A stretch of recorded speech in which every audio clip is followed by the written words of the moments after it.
Hey everyone, welcome to episode 123 of Tuesdays with Perry. Today on Wednesday, we're going to be talking about quite a few things.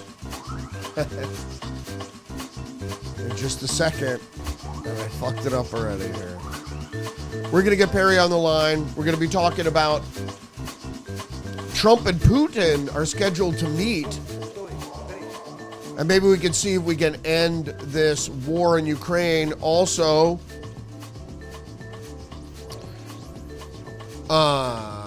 Trump has spoken to Tim Cook, and Tim Cook said that he is going to invest another $600 billion in manufacturing in the United States. We're going to talk about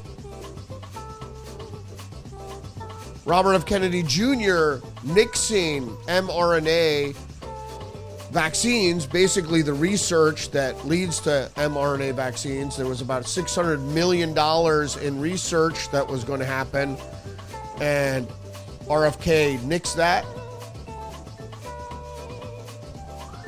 We're also going to be talking about the Clinton subpoenas supposedly are coming. It was announced, but I guess they didn't hit yet. And we're going to talk a little bit about Sydney Sweeney and maybe a little bit more about Trump's successes over the past 6 months. So let's see if we can't get Perry on the phone.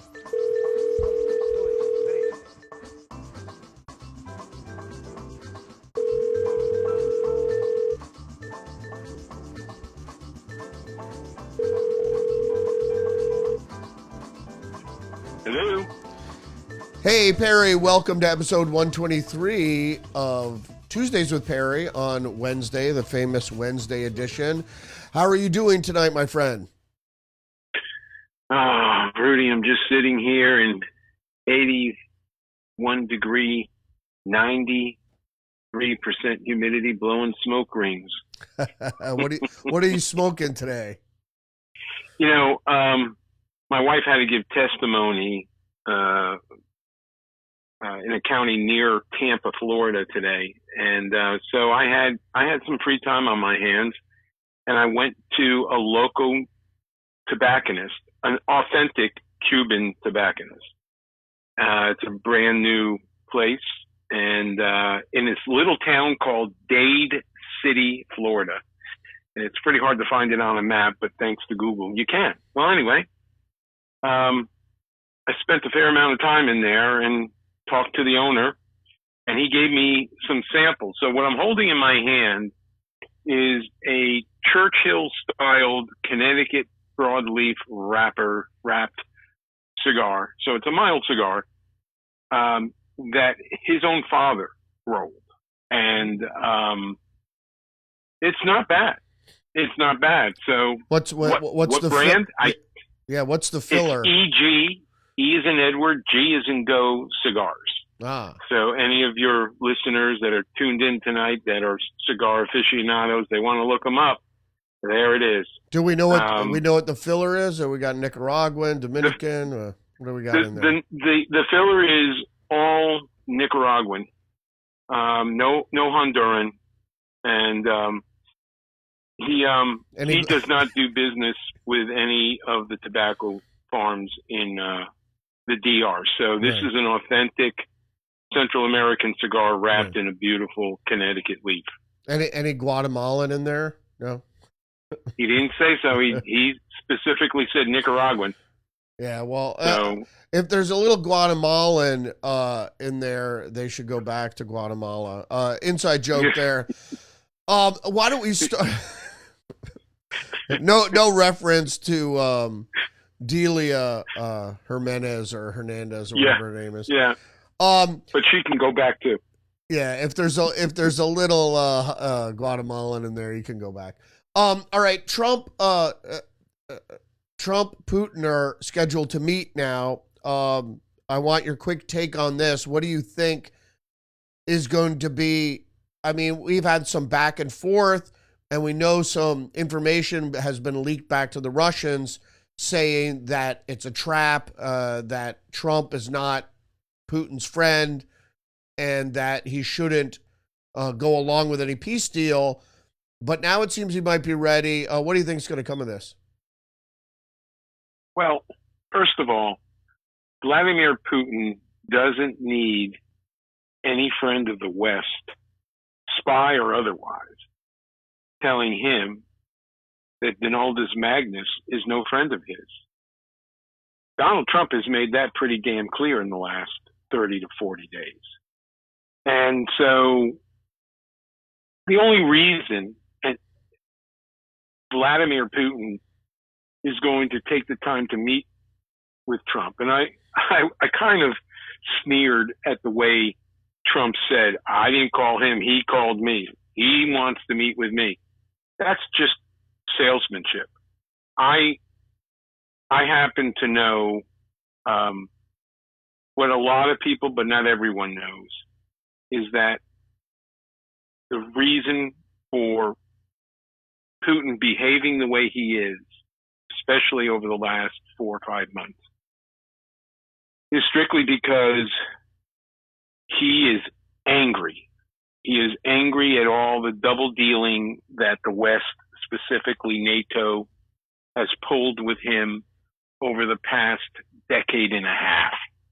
And he saw Biden as his opportunity to send a very clear message. It hasn't necessarily gone the way he thought it would. But the fact of the matter is, he's going to end up with exactly what you and I talked about 2 months ago. And that is the reason why he's been behaving so belligerently over the past month and a half, is because he's getting ready to say, okay, I'm done. Let's talk. It's not because he's afraid of Trump. It's not because he's afraid of the West. This is an angry Russian. And we have discussed this several occasions over the past, let's just say, 8 months since Trump got back into office.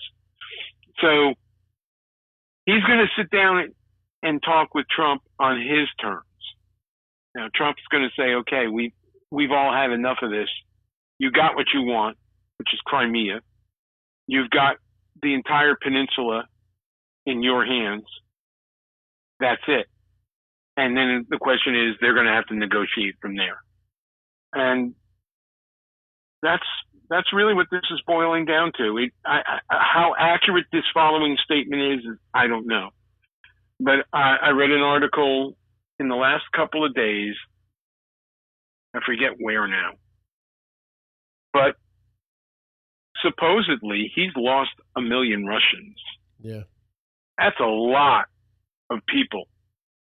That's a lot of people. Even if they're off by 90%, that's 100,000 men, possibly a large number of women as well, that he's lost fighting a war that he really never needed to fight in the first place. Yeah, for what? And for the Donbass. For what? Yeah, for right. the Donbass. And that, right. Not for all not for all of Ukraine, not even correct. To the Dnipro River, just the Donbass. So, and supposedly he's getting blowback now from the oligarchs, and they're saying, "Look, pal, you need to put this to rest. This is not going well." So, again, starting at the very beginning of this subject tonight, he's going to meet with Trump when he's good and ready. Whether it's going to be in the next couple of weeks or not, don't know. But if he does, it's because he's going to sit down and say, okay, this is what I'm taking. I don't care what you or the rest of the West says. This is what I want. And what he wants is what he has. Yeah, the buffer zone. Yep, of course. Because if NATO does come into Ukraine, he's got to have a buffer zone. He's got to protect the land approach to Crimea, obviously, against invasion. So that was the whole idea from the very beginning, because after he took Crimea, the West threatened, and so he needed to protect the Crimea. We've already fought, the West and Russia has already fought a war on this before. So Yeah, I think they're going to meet. I think something's going to come of it. Hopefully there's peace. The United States has to throw up its hands and not be involved. If the Europeans want to take it further, be be my guest. So Right. another thing that's a big success now. They even had it on the front page of the Wall Street Journal this morning that the tariffs are taking in tons of revenue, and the downside is market uncertainty. Is that all? Because the tariffs never produced the inflation that everybody was trying to scare us over.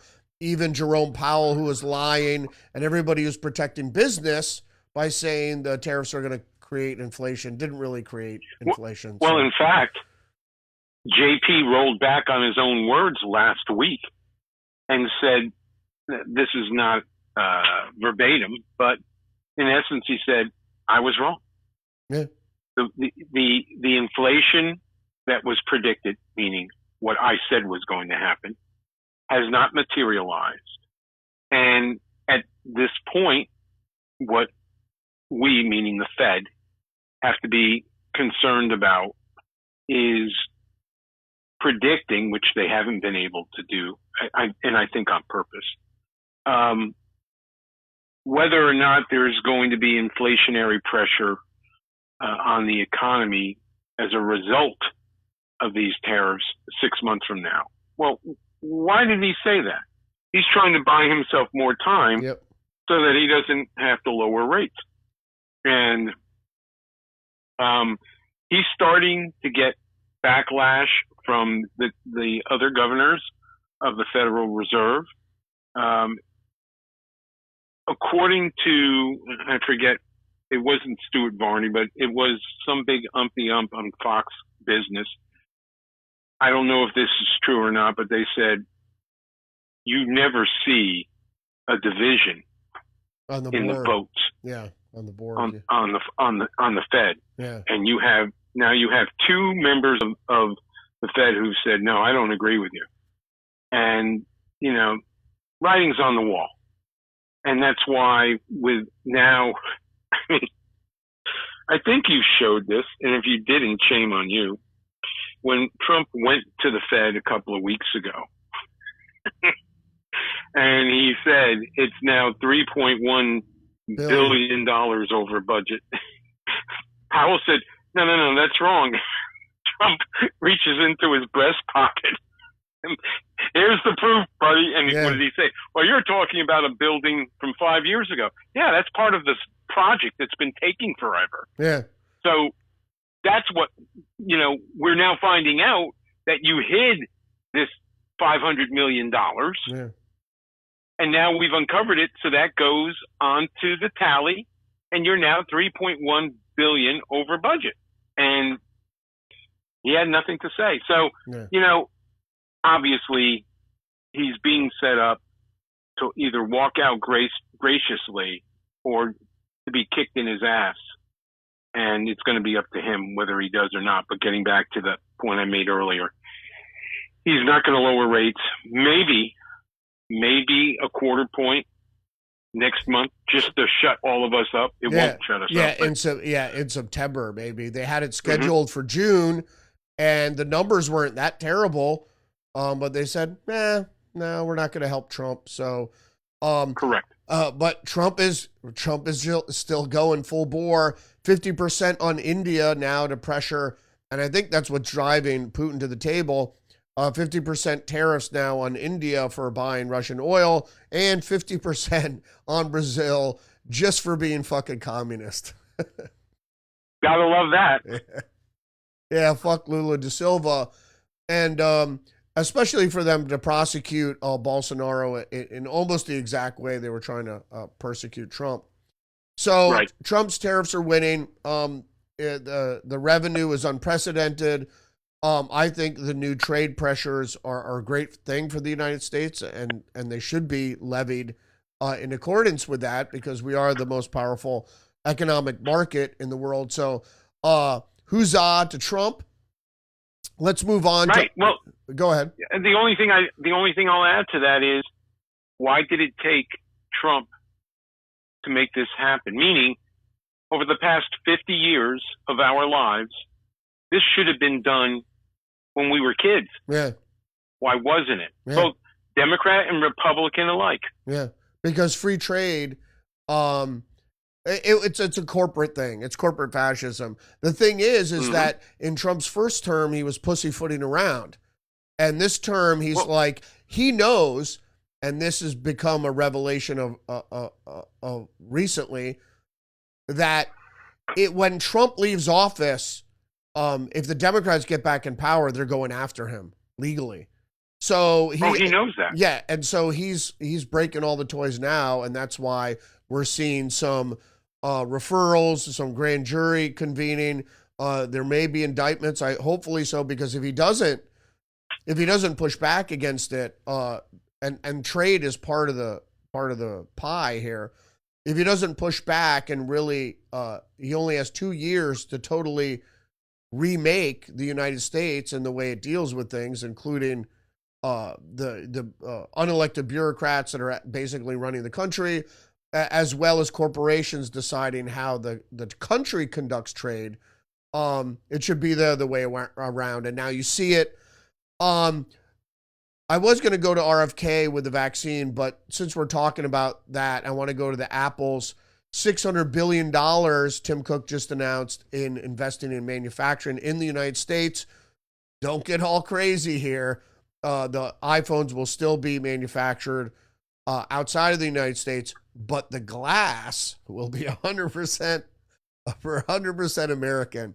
So the monitor glass will be. Well, 100%. it was 3M who designed and produced Gorilla Glass just about 20 years ago for Steve Jobs. Right. So why did we ever give that up? Just like why did we ever give up chip manufacturing? Yeah. And why did it cost us as taxpayers billions of dollars, tens of billions of dollars, to bring chip manufacturing back under Biden, when all we had to do is use the power and influence of tariffs? Right. And that right? Trump did it and didn't have to pay anybody. We're right. getting paid. Yeah. So, but it goes to the point that people like you and I have been trying to make to others. These are your tax dollars. There was no reason to give tax dollars to billionaire manufacturers. Okay? You got SanDisk that's coming here from Taiwan to make chips in this country now. All because it's going to be, due to tariffs, it'll be as cheap or cheaper to manufacture those chips in our country again, right, than it would be to produce them solely in Taiwan. Well, realistically, it's going to be mostly robotic driven anyway. There's not going to be a ton of jobs there. And that's why they could do it, because they're not really relying on American human labor. The people really don't get that fact. But that's the fact that you just made. The point you were making is that Taiwan Semiconductor Company is now building has built one, is building another manufacturing plant in the United States. So Taiwan manufacturing semiconductors in the United States, as it should be. And Apple now is helping out. They're building, as Tim Cook said, a lot of what's going into the Apple smartwatch and the iPhone is made in America. So he said, well, that's beautifully made that in has America. a lot to do with that has a lot to do with the conversations that he had in the Oval Office with Donald Trump. And Trump said to Cook, "Hey, you're stabbing me in the back. You came to me. You asked me to help you with the Europeans and with the Chinese, and I agreed as long as you brought manufacturing back to our shores. You promised you would, and now you're stalling. You're reneging. Why shouldn't I help you?" That all changed when Cook cried uncle. Right. recently. Well, right, because the 50%, they were moving things to India, and then India get hit with a 50% tariff. And so it's like whack-a-mole for a foreign manufacturing. They don't know where they'll be safe. We did strike a deal with Vietnam, so that could be safe, but they still have a significant tariff. It'd be better to build it here in the United States, because that's what we're trying to do, is bring manufacturing back here. So that is certainly a good announcement, as is RFK Jr. nixing it's not 600 billion, but it's 600 million in mRNA vax research money, which is great, because as I pointed out in my show today, and as many people have pointed out, Robert Malone, the developer of mRNA, says it doesn't work for vaccines. The vaccines actually don't work, and the immunity it gives you is if it gives you immunity at all, is very short. And why would you want a drug administering a message to your genetics? I don't know. So, RFK, we don't, but they do. Right. Exactly. So not only a lot of people think that Trump isn't fulfilling, but certainly RFK Jr. is fulfilling. How do you feel about him and his post in this new development? Well, look, I've said before on your show that until recent years, I've never liked anyone with the last name Kennedy. And even to a large extent, JFK. Yes, there are a lot of things about JFK as president I like, but he almost took us to World War III. Oh, come on. How about John Kennedy of Louisiana? All right. I walked into that one. Okay. I walked into that one, but Bobby, when I opened my mind to listen to what his current arguments on vaccines were, and I'm talking about, this is prior to COVID, because I never liked his stance on the environment. All of a sudden, I began to realize he was more than just a picture card. He was a three-dimensional human being who had a lot of good points on a lot of different issues. And so with what he's done here, my only question is, why did it take you 7 months? Yeah. Well, I think he did. He did. Yeah. I think there was a back and forth with Big Pharma, and that when Trump took a big swing at them and said, hey, look, you're going to have to make drugs here cheaper for our citizens while you're selling them everywhere else at a discount, and we're paying premium here in the United States. You got to stop that. I think that gave RFK Jr. the opening with the mRNA research. But also this week, he was leading up to it by banning thimerosal, the mercury preservative in vaccines, which is a big deal. Which is still used in some vaccines, as although the majority has been removed, but it's still used in some vaccines. Correct. That was a big deal. And look, just like with Trump, this is just the beginning. This is just the beginning. He and his team are, in my opinion, maybe I'm overemphasizing a little bit, but they're doing the Lord's work right now. We have been poisoned over decades, and it's going to take decades to fix this. That's why I'm saying they're just on step 1 of 100, but they're making huge strides, and people are waking up to all of this. So it's not going away if Bobby decides, God willing, JD or another Republican is elected in 4 years, if he decides to stay on, and I hope he would, right? So he can finish his work. But everything he's doing, I applaud him completely. Yeah. I'm amazed at what's getting accomplished. Hopefully, he'll also look at adjuvant compatibility, because apparently what my research shows is that the stacked MMR It was the adjuvants and the MMR that was causing problems, possibly causing problems, creating autism. So adjuvant. Well, if you look at again the Japanese protocol, right, exactly. which I don't know how many years ago separated itself from the American protocol, and you look at how prior to creating this cocktail for the MMR, you look at the numbers of births with a child suffering from autism within 5 years of their life, the beginning of their life. It was 1 in thousands. And since certainly the 1990s, but definitely at the end of the 1980s, when all of this started to happen, that number continued to fall to where we are right now. And most people don't know this, Rudy.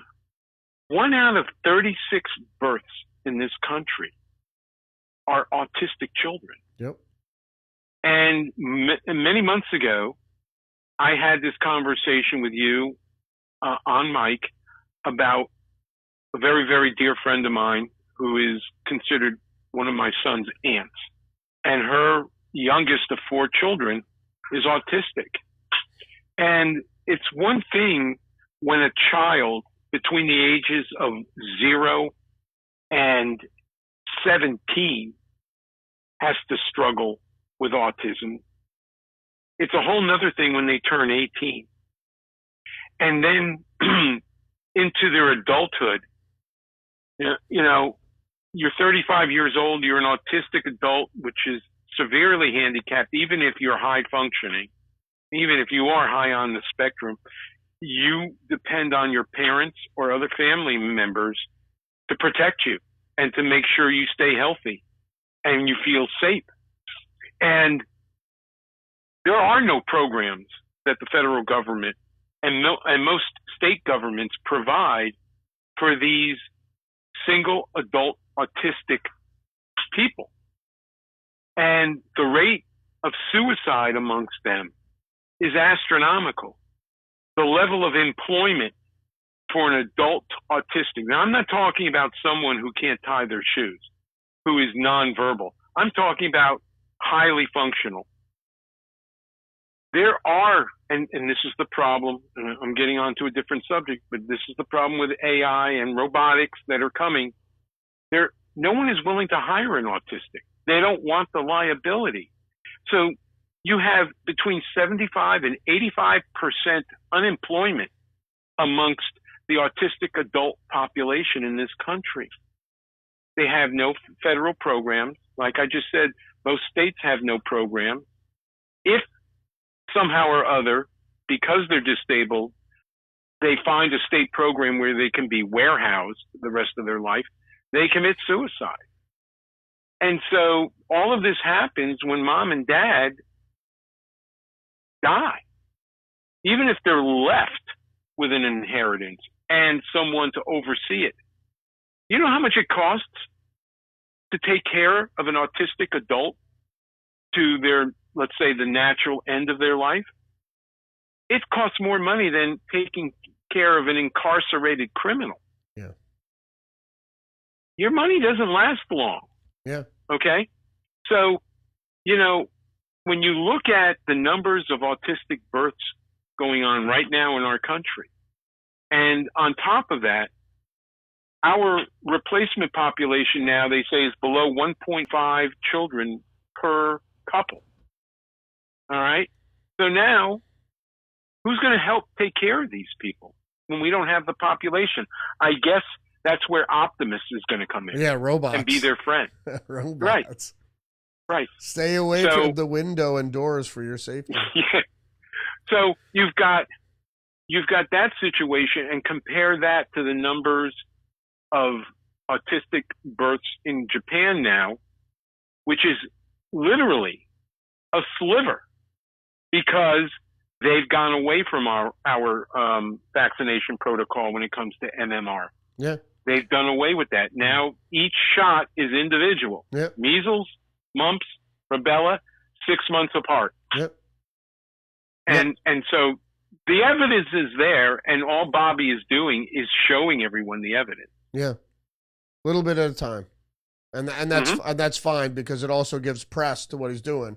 If he did everything at once, people would have the hard time keeping track. So he's staying on the ball. And the great thing about him leading the NIH or HHS is that everybody politically, the administration and politically, as far as the legislation is concerned, is everybody's like, oh my God, the midterms are coming. But Bobby's going to be there directing what is happening at the HHS for all 4 years, irregardless of what Congress does, unless they try to, if the Democrats try to impeach him or something ridiculous like that. The next 18 months or 14 months have much less to do with what Congress gets accomplished over these months rather than what it doesn't get accomplished. Right. They have to keep moving forward. Thune is now going to hold over the Senate to get confirmations done. Yep. It's about time. Yeah. Well, he is. Oh, I thought they were going on break. So they're staying. Well, that's not, on Monday, the report that I heard on Sirius XM was they are staying. Okay. All right. Now, that was 48 hours ago. Yeah. Politics, 48 hours is a lifetime. So maybe things have changed. Yeah, I heard that they were not staying, that people were already headed home. So we'll see. Hopefully they will, because these obviously Thune is a deep state. He's an establishment Republican. Yep. So we know why he's doing what he's doing, because they're trying to limit what Trump can do. But getting these appointments is crucial to maintaining the momentum of MAGA and America First, as is issuing subpoenas to Hillary and Bill Clinton over the Epstein thing. I don't know what Hillary really has to do with Jeffrey Epstein. Maybe they know something we don't. She should be subpoenaed anyway on the Russia hoax thing. Obviously, I think is more appropriate for her. I thought that's where you were going with Hildebeest, because they uncovered an awful lot last week. And I was under the impression that's what the criminal well, we don't know yet. Well, it's not. They were subpoenaed to testify. So she had already given a closed door interview with the FBI. No notes taken, no witnesses, of course. We saw a lot of that going on with George Bush and Cheney during 9/11. But what we have here is these people going to set to testify, whether they testify or not. Bill Clinton has a lot to answer to. Certainly his flight logs, and specifically that one instance. Well, as president, I think it was as president, he ditched his Secret Service to go to Epstein Island, to get on the plane and go to Epstein Island. I didn't hear about that. No. Yeah. I think, back up a second, because there was God, I've forgotten his name now. There was a retired Secret Service agent who wrote a book on the Clinton years, and his name escapes me right now. Karaku? Was it Karaku? No. He had a waspy name. It'll come to me. Anyway, Dereliction of Duty, I think, was the name of the book. And what you're thinking of was after his years in the Oval Office. Oh, okay. Because he did. Yeah. He'll always have Secret Service, as every former president should. But that's when he ditched his Secret Service. And let me back up a little bit on that too. This came from Bongino. Right. He is a friend of the Secret Service agent who headed up Clinton's detail went on one of his trips, because of course there were many, on one of his trips on what was termed the Lolita Express. And they were on the tarmac. I don't know where they were. It doesn't matter. And he opened the bedroom door to make sure it was safe.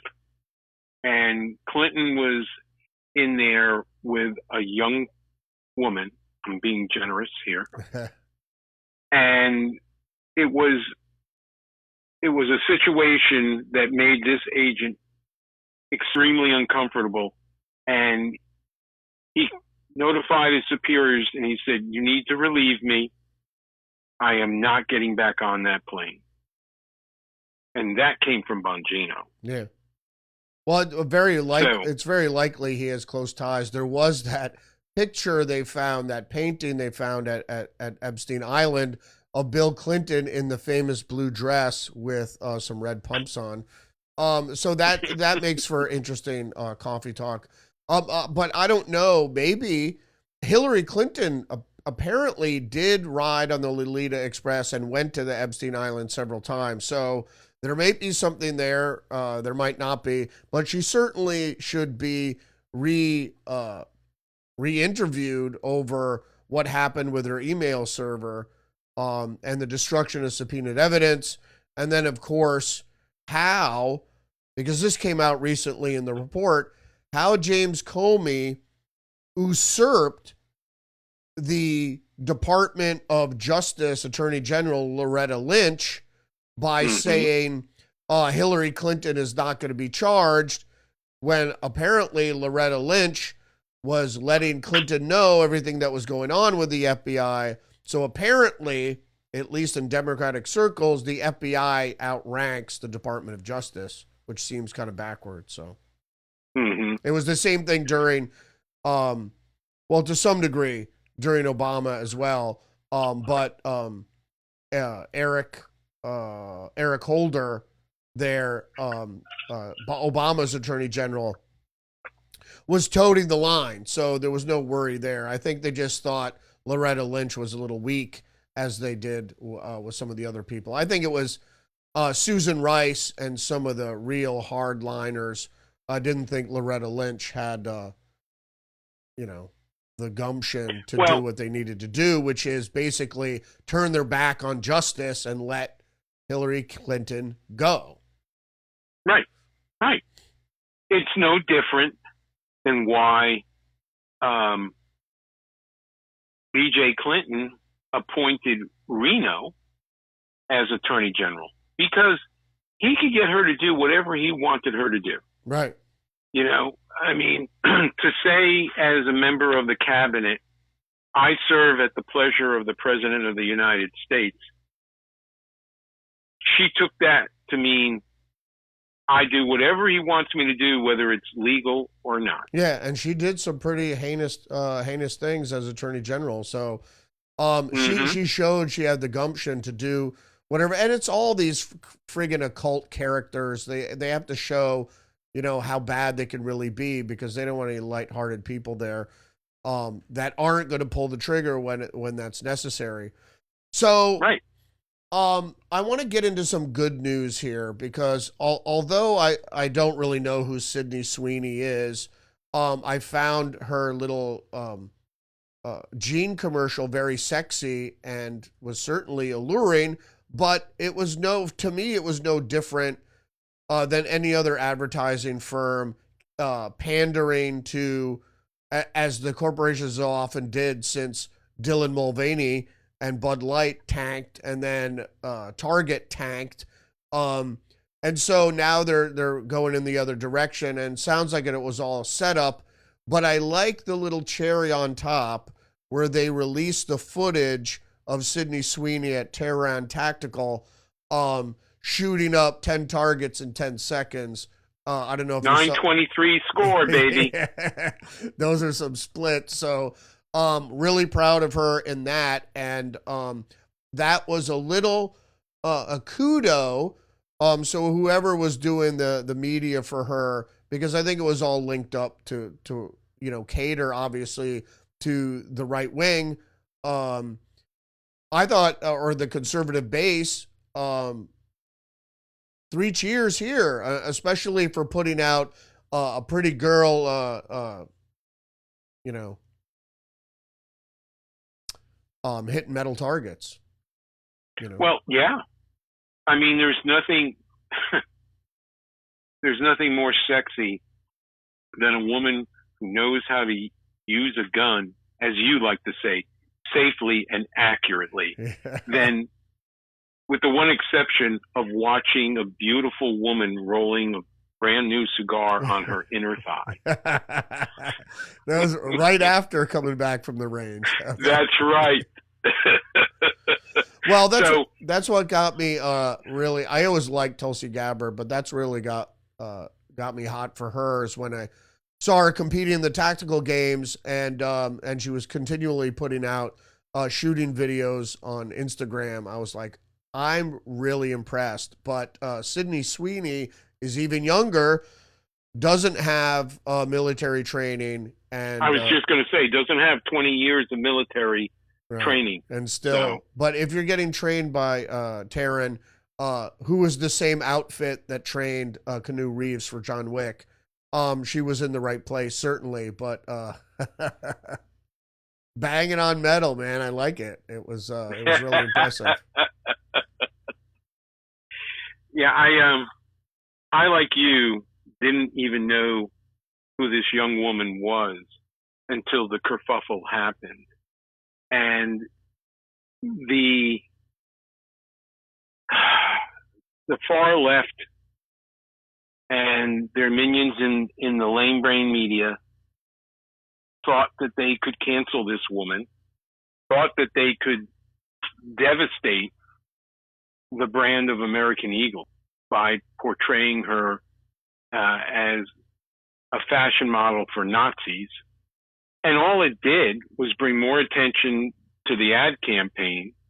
And by the way, part of her contract with American Eagle was that a portion of all proceeds of these sales go to a, I don't know if it's a women's shelters or children. It goes to a worthy cause. And that was part of the reason why she signed on. So money is going to be put to good use. And of course, the media didn't want to cover that.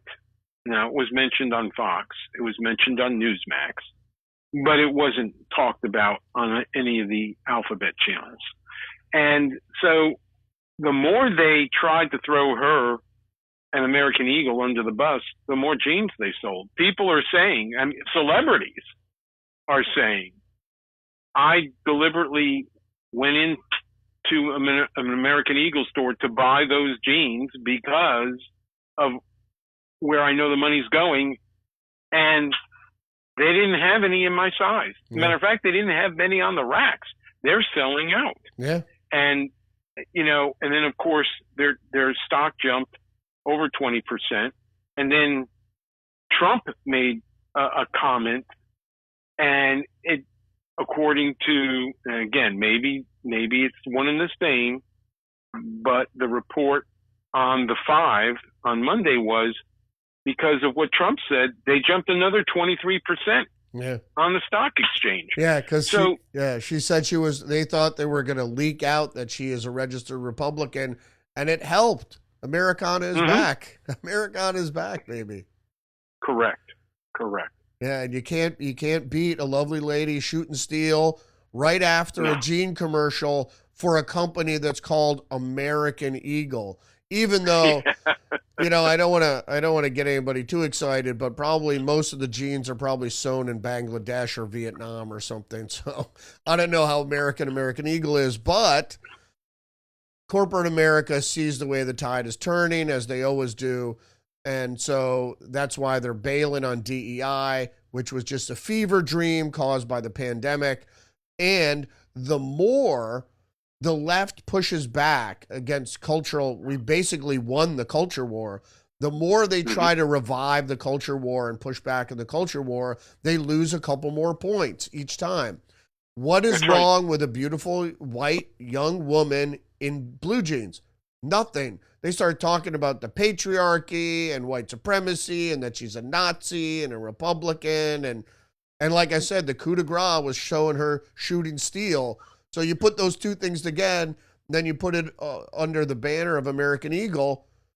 Mm-hmm. What is there to complain about? Well, again, leave it to, I think it was Joe Concha. He pointed out, I didn't know, but he showed how Beyonce, somewhere in the last 6 months, has been pushing her idea of blue jeans. Right. And she's marketing blue jeans. So what's the difference? She's in the same pose as Sweeney was up on the billboards. What's the difference? Yeah, and then you've got this excuse of a celebrity called Lizzo, a non-talent that has managed somehow or other to get a name and celebrity, and so she tried to go at Sweeney. She did something, I don't know, it was her Facebook page. It was on social media, and her tagline, "My jeans are black, but she's wearing all blue." Right. And okay, so what are you saying? You're saying a blue-eyed blonde white woman somehow or other should hang her head in shame? Yeah. That dog won't hunt. It won't hunt. So especially with who's in the White House right now. So, you morons on the left want to continue to play this game. You and your politicians are all going to continue to have your asses handed to you. So keep it up. Those who bring up race are the racists. Mm-hmm. They don't want, you can't be colorblind, whatever. It's like, look, there've been plenty of black people pushing blue jeans. This was a little reminiscent of the Brooke Shields jean commercial. Right. So they're trying to redo something in a way that's sexy. She's a sexy young girl. I mean, who the fuck cares? I mean, this whole thing about white supremacy and, it's what, whites are a predominant race in America. What do you want to do about it? I mean, you just want to say we can't pay attention to them anymore, or they can't be represented? Because to be honest with you, you see commercials, it's like, it's not true to society. It's like a white person and an Asian person and a Hispanic person and a black person. It's like, that's not the way the United States work. You want to have a white family? Sure, maybe they have an adopted black kid. Okay, whatever. But you don't have to put, who do you know that's got an Asian friend, a Hispanic friend, a black friend? I mean, it's just, that doesn't happen. I mean, I've dated Hispanic girls and I have black male friends. And I think I dated an Asian girl once, but I never had any Asian male friends. Does that make me a bad person? I mean, I don't know why every sex and demographic has to be represented no matter how small. You got to have a tranny in there. You got to have, it's not real. I wouldn't even say most of my friends are white. I think I'm equal. I think about as equal black to white friends, but whatever. It's interesting you say that. Yeah, because I've said on your show before, my friends cover the entire rainbow. I don't look to see how many friends I have that are Asian. All right. How many friends are Hispanic? Right. Not the whole rainbow, Perry. What about I got you. Lesbian midgets? Well, that doesn't count because now we're talking about physical stature, right, no pun intended. And intersectionality. That's not fair. Okay. All right, not to digress anymore. I think we're going to wrap it up because we got to the end there. I know you want to talk about a little bit more about Trump's accomplishments He has Yeah, and accomplished it won't take long. It won't take long. I'm just going to run them down. And he is, despite what the polls say, he is still pretty popular because the way they skew the polls, it's like correct. Democrats are hating Trump more now than ever. It's bringing his polls down. Well, where are they in the polls? I mean, if he's doing so poorly and Republicans are so scared of next year's elections, then why are we doing so much better in the polls? Okay, so well, let's just look at it this way, Rudy. I'm going to run it down, and then I'm going to make a statement. All right, number one, Donald Trump sealed the border in less than 30 days.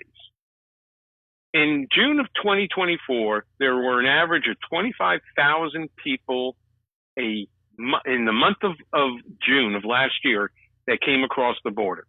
You know how many came across the border 2 months ago? In Trump's first 6 months of office? None. We're now possibly going to have the fourth month in a row of people sneaking into our country. Okay?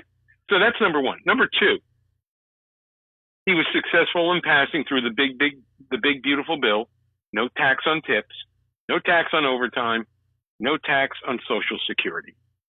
Number three, the 2017 tax cuts are now permanent.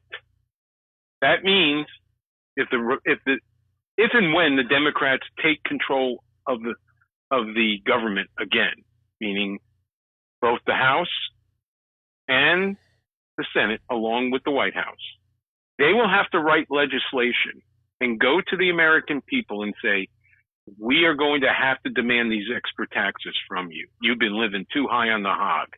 They will never be able to do it because they don't have another William Jefferson Blythe Clinton to look them in the eye through the lens of a camera and say, I've worked harder on this than any other time in my life, and I don't have any choice but to raise your taxes. They don't have someone with puppy dog eyes that can pull it off like that motherfucker did. So the chances of them getting away with raising our taxes anytime in the future, should they get control of the government, is slim and none because it's now permanent. He created Doge. We already know what Doge has produced. Okay. Number five, he did away with USAID, NPR, PBS. They're gone. They're on the ash heap of history. Well, NPR and PBS are not actually gone, but they are no longer reaching into our hip pocket. They are no longer going to be able to use the American taxpayer through a form of fleecing to be able to feed themselves caviar and champagne. They're going to have to go to their membership, which I'm perfectly fine with, and they're going to have to go to their sponsors and get them to pony up the money that the taxpayers were forced to give over the past 60 or more years. So that's gone. Tariffs are now creating jobs while at the same time they did not reduce any inflation. Yeah, and we're looking at very important. Yeah, we're looking at $200 billion probably by the end of the year. Or no, we're going to be past 200 billion. I think. Nice. I think because I think as of the first of this month, they said we're at 175 billion. Oh wow, excellent. Yeah, the last count I got was 150 billion. So great. Yeah, maybe 150, but still, keep in mind these other tariffs are kicking in. What, this week? Yep. Today, right? The 12th. What's today's date? I don't even know. It's only the 6th. So next week, these other tariffs kick in. And in the next 3.5 months, we could be way over. Look, the Secretary of the Treasury expects us to have over $300 billion by December 31. So I believe it's coming. So, nice. Okay. So that was number 6. Number 7. Gas is the lowest it's been in 5 years. May not feel like it, Maybe people have forgotten what they were paying for gas 2 years ago. I haven't. Right. Okay. And it is the summer. The stock market. It is the summer. Right. So it is right. And that's the other thing you have to keep in mind. We got to wait until after Labor Day before the prices start to fall again. All right. The stock market has hit a record high. Okay.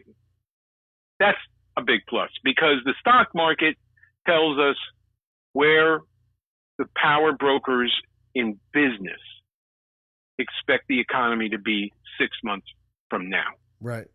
So you have that. Biological men are no longer going to be allowed to steal championships from women in women's sports anymore. Now you have number 10. Iran is no longer calling the shots in the Middle East. Number 11. The Department of Education is in the process of being ended.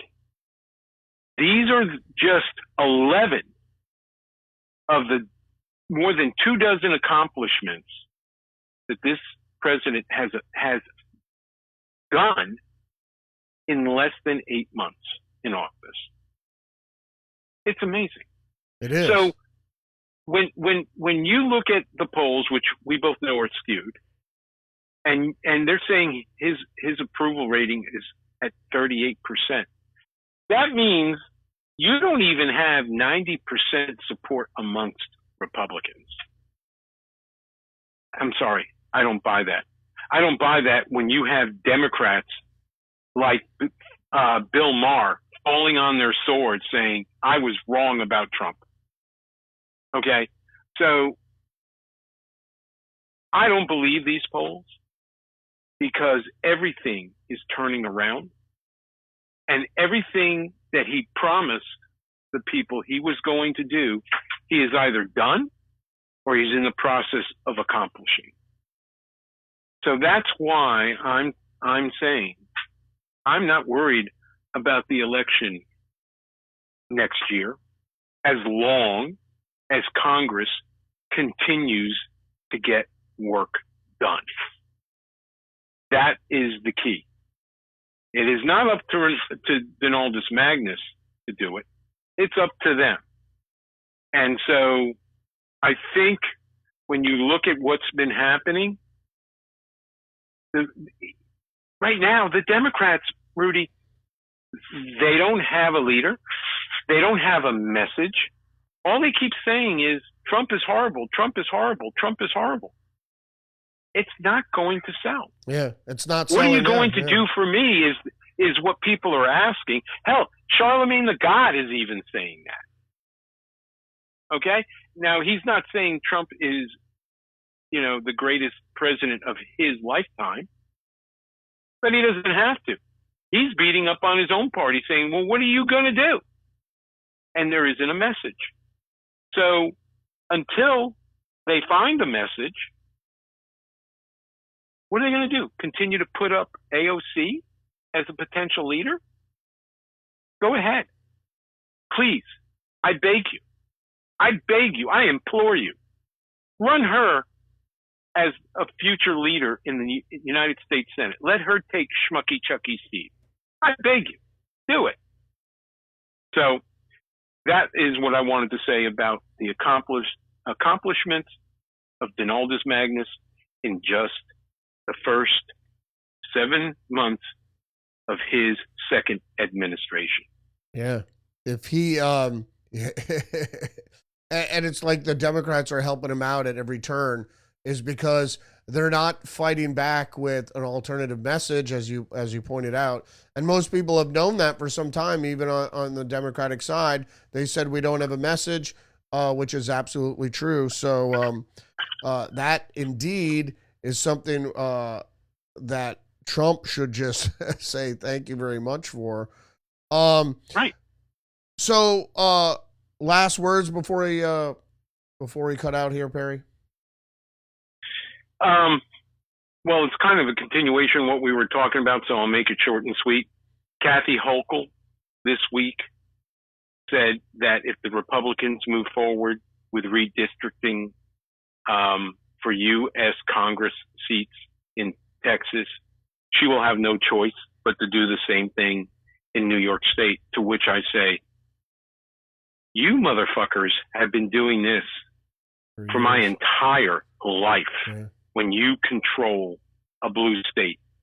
That is the reason why 38% of the electorate in the state of Massachusetts that are Republican do not have a single member in the state house representing them in Massachusetts. You gerrymander everything. Everything. And the only reason why you're upset and making a big stink about what Greg Abbott is doing right now is because he's stealing a page out of your book. Yeah. And you don't like it. Yeah, and they're Gavin Newsom and California is already on the warpath. Also trying to eliminate 5 Republican seats in California. So it's how do you think they managed to steal 5 seats last year during the election? Yeah. They did it with ballot stuffing. Yeah. That's how they did it. Yeah. They can't win without cheating, so. Correct. Why do you think they allowed this invasion of over 30 million people to come into our country in the past 3 decades? That's why. They have to have the numbers of heads to count in their congressional districts in order to get more Democrats elected. Yep. That's what it's all about. Yeah. Because once you have that kind of a population in your state and your party, the Democrats, control the governor's mansion, the House and Senate in that state, you get to choose how districts are drawn. And they have done this throughout time immemorial, certainly through my entire 64 years of life. Yep. And the only thing that they don't like is that we're playing hardball just like they do. Too, yeah. And they've never had to face that. Not even under Reagan did they have to face a Republican Party that would throw punches, political punches, every bit as hard as them. So have at it, girl. Yeah. If you think that's what's going to help you. Yeah, we'll see. We'll see what happens. We'll see what happens. Hey, redistricting is legal. It's not illegal. So if they can do it's part of the Constitution, my friend. Yeah. So it is what it is. So we'll see how that turns out. All right. Thanks for joining me tonight, Perry. And we'll talk next week. Looking forward to it. Until then, sir, have a great time and stay happy. All right. We'll see you next week. Take care. Peace out. Bye-bye. There goes Perry, episode 123 of Tuesdays with Perry. Tonight on Wednesday, we talked about a whole lot of stuff. Trump's accomplishments. Trump is going to beat Putin. Trump's tariffs are actually winning the day. And a bunch of other great stuff. RFK nixes mRNA vaccine research. The Clintons are going to be subpoenaed. And Apple is investing $600 billion in manufacturing in the United States. All right, thanks for joining us tonight. Join me tomorrow, 10 a.m., Monday through Friday, live on Rumble, Rudy's Revelation. Or join us next week for another episode of Tuesdays with Perry. Have a good night. Peace out.